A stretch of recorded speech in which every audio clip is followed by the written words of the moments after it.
And with the lack of people in the dome, here we have Tom. We're able to name all the people who come to the games here. We'll identify most of the rest of the fans for you as the game goes on.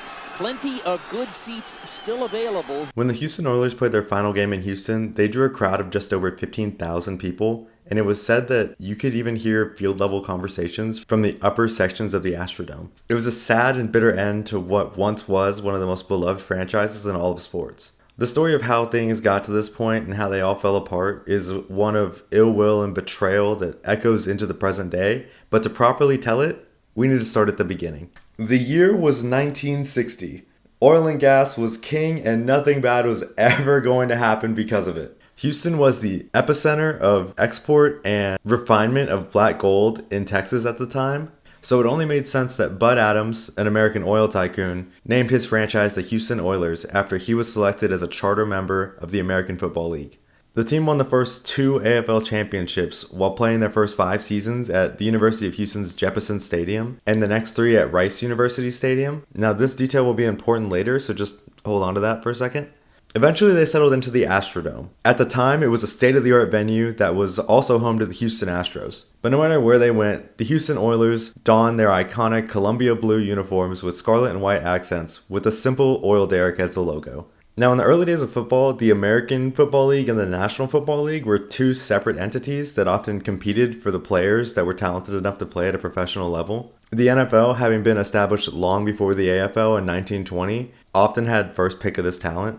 But the Oilers made strides to rectify that, to bring legitimacy to the newly established AFL. They won a contract dispute in 1959 to secure the services of Heisman Trophy winner and eventual AFL MVP Billy Cannon prior to their first season. And they were the first AFL team to sign an active NFL player in 1962 when they lured Willard Duville away from the Bears. This talent acquisition and early success of the Houston Oilers contributed heavily to the eventual 1970 AFL-NFL merger. However, the Oilers' time in the NFL did not get off to a good start, as they only won 9 games in their first 4 seasons. But in 1975, the Oilers promoted defensive coordinator Bum Phillips to the head coaching position. Now, Bum was not like other coaches at the time. He didn't dress in a 3-piece suit and fedora like Tom Landry of the Dallas Cowboys or garner the respect that Don Shula of the Miami Dolphins may have. He often paraded the sidelines in blue jeans, a button-down shirt, and a cowboy hat, so long as they weren't playing inside, because his mama once told him that he should never wear a hat indoors. Bum Phillips was the quintessential players coach. He invited people over to his house to barbecue. He threw pizza parties for the players. But most of all, he just really wanted the players to know that he cared. He turned his nose up at the seriousness and severity that many insisted the game of football be approached with. He suggested that anyone who saw it necessary to make football a life or death exercise take a stroll through Texas Children's Hospital from time to time. And he scoffed at the idea of keeping things strictly professional between himself and his players, being quoted as saying, "I laugh with them, cry with them, I know them, I want them to understand my fondness, I want us to be close, I think it helps them play better." And play did improve under Bum. The Oilers managed their first winning season, the first year that he was at the helm, and they stacked 2 more on top of that in the following years. But the team had still yet to make an NFL playoff appearance. They needed someone special to push them over the edge. So in 1978, they traded up to number 1 overall and selected running back Earl Campbell. Campbell was already a Texas legend in his own right, having had a stellar high school career and being a Heisman Trophy winner while part of the Texas Longhorns. He made a name for himself quickly in the NFL, but he became a star and sent Houston into a frenzy during a November 20th Monday Night Football showdown with the Miami Dolphins. The Oilers distributed blue and white pom-poms to the 50,000 plus in attendance that night. Crowd behind me roaring, pom-poms everywhere in display as the Houston Oilers are about to be introduced. Hello again, everyone. We think tonight we've got about as good a matchup as you could have. And Earl Campbell ran wild over the Dolphins. He racked up 199 yards on the ground and scored 4 touchdowns that night, the last one coming on an 81-yard run late in the 4th quarter to put the Dolphins away for good. The Oilers would win that game 35-30. Just a great game. On 2nd and 8, Campbell just outruns everyone to the right, and look out! He's gone! He may He's take it gone! all the way. Puts his head down, 80-yard touchdown. Campbell would later say, "I think the city of Houston fell in love with the Oilers that night. I think that was when the Luv Ya Blue was born." That night in the Astrodome, the unofficial 8th wonder of the world, things finally began to change for the historically awful Oilers. See the Houston Oilers on national television establish that they are an exceptional football team. They were underdogs from start to finish that season, but they managed to squeak past the Dolphins and the Patriots in order to set up an AFC Championship matchup with the Pittsburgh Steelers. They would be crushed 34-5 in icy conditions, but not all was lost. Before the game, a local radio station had promoted a so-called I Love You Houston Oilers night, whether the team advanced to the Super Bowl or not. So even though the team was coming home in defeat, 50,000 fans showed up at the Astrodome to welcome the team home. Many more were waiting for them at the airport, and even still, more were lining the streets in their cars after the stadium had reached capacity.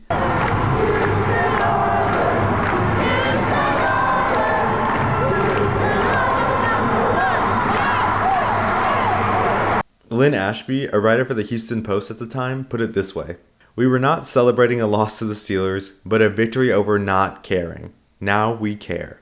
But this love affair between city and team, the Luv Ya Blue era, got its name when the Steelers came to town the following season for a game on Monday Night Football. 50,000 fans again packed the Astrodome, and this time the Oilers distributed Columbia blue cardstock with the term Luv Ya Blue written on the front of it.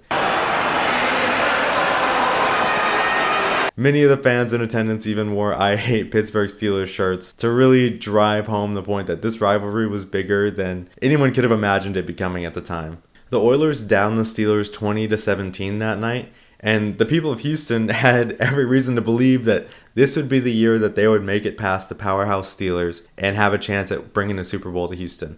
The team would battle through injuries to set up yet another AFC Championship matchup with the black and gold, and they would put up a much better showing, but it just wasn't meant to be. Late in the third quarter, Oilers quarterback Dan Pastorini floated a 6-yard pass to Mike Renfro in the corner of the end zone.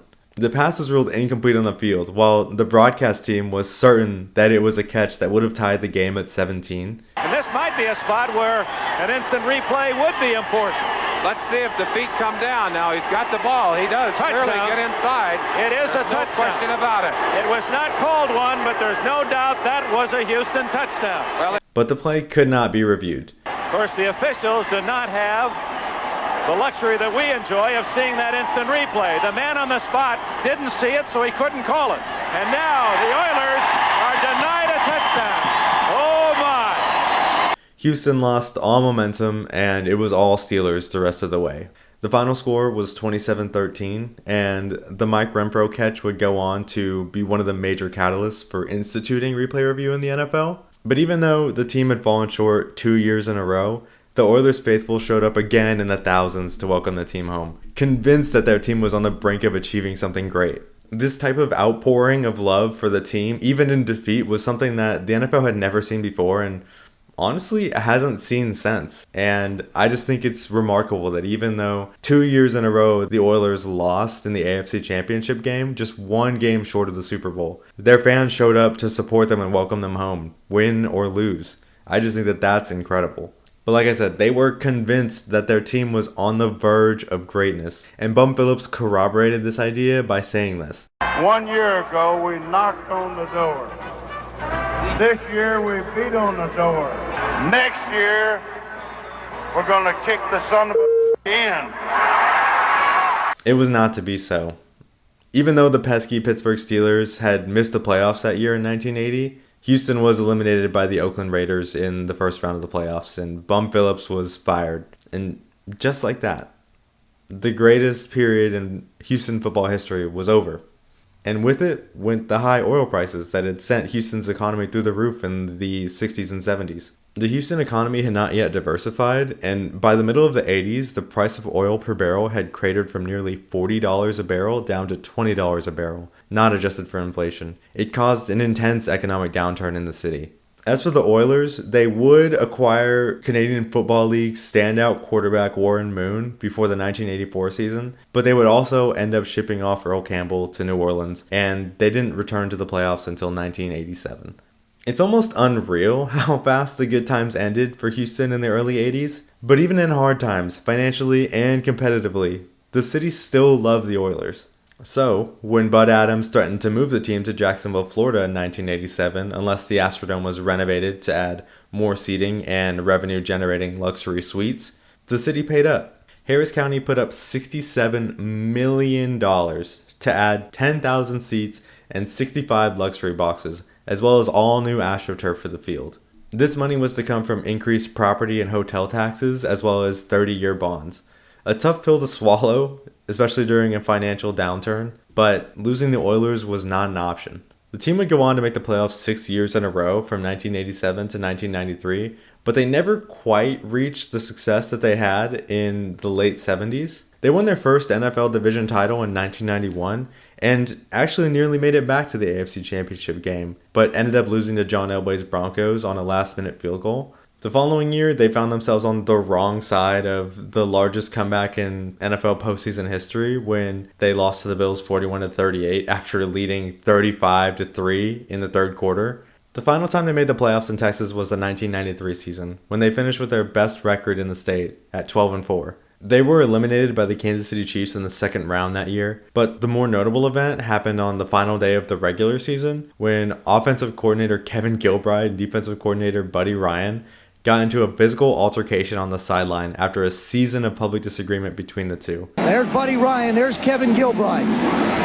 That's Buddy Ryan taking a swing at Kevin Gilbride. Now that's hard to believe. Perhaps a premonition of what was to come. Warren Moon was traded following the season, and the Oilers finished 2-14 the following year. It was around this time that Bud Adams started petitioning the city again, this time asking that a new stadium be built. After just committing so much money to the improvements of the Astrodome, Mayor Bob Lanier was unwilling to publicly support the project. And so, a mere 8 years after the people of Houston had poured $67 million into the Astrodome renovations, Bud Adams announced that he was moving the franchise to Nashville, Tennessee. In a moment, the city of Houston, who had showed up in droves to welcome home their Oilers, even in defeat, had lost their beloved football team. And that's how a stadium that had been packed from floor to ceiling in Columbia blue for decades was eerily quiet that fateful day in December 1996. The people of Houston felt betrayed and abandoned. Radio broadcasts of the Oilers games would often end early in favor of broadcasting Houston Rockets preseason games. Everyone in the city had decided that they were through with the Oilers and Bud Adams. So, the city let them out of their lease a year early, and just like that, the Houston Oilers were no more. The team played as the Tennessee Oilers for 2 seasons before becoming the Tennessee Titans that exist today. The NFL soon awarded an expansion franchise in Houston to Robert McNair in 1999, but since the NFL had agreed to retire the Oilers' name and intellectual property, this team would be known as the Houston Texans. So why bring this up now, nearly 30 years after Bud Adams ripped the Oilers away from the city that loved them so?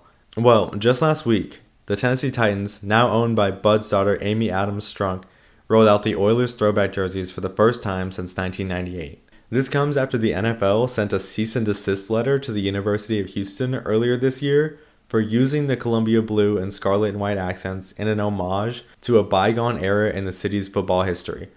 This is particularly strange to me and super petty because the University of Houston housed the Oilers for the first 5 years of their existence. Not only that, but the Tennessee Titans plan on wearing these Oilers throwbacks when the Texans come to town on December 17th. I just think this is literally the most petty and vindictive behavior I could imagine from a franchise that once meant so much to the city of Houston.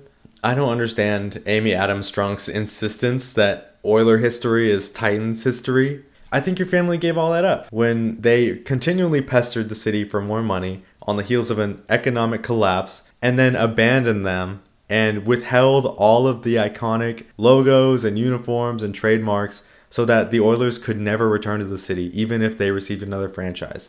The Cleveland Browns franchise, which I think we can all agree is not worth saving, was technically relocated to Baltimore as the Ravens in 1996. But the NFL held their name, logo, and their facilities in a trust until they were reinstated as a new franchise in 1999. This is almost the same timeline as the Oilers to Texans transition, so I know that this was possible and that this was being discussed at the time. I don't understand why the Houston Oilers legacy wasn't worth protecting like this. Why there wasn't more of an effort to keep that team's legacy associated with the place that loved it the most. I don't understand, because I don't think that the way that Houston loved the Oilers has really been seen again in the NFL. I don't know. I've only known the professional football team in Houston as the Texans my whole life, and honestly, I'd probably be pretty disappointed if they changed their name to the Oilers after knowing them as the Texans for so long, because it's already been nearly 25 years.